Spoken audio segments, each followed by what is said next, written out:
हमके वो हो गई देखी के मामला सलट गई रे। पटना में भी जो बॉम्बे वाला मरीन ड्राइव है ना, वो पटना में भी आ गया। कौन कौन गया है मरीन ड्राइव पटना वाला? जो गए एक बार हाथ उठा के बताइए, तभी पता चला।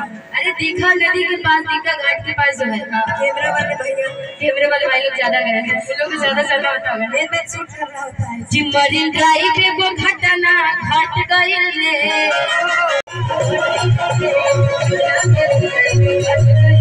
कहानी बनावो तो रिश्ता पड़ी लो, देखिए हमके वो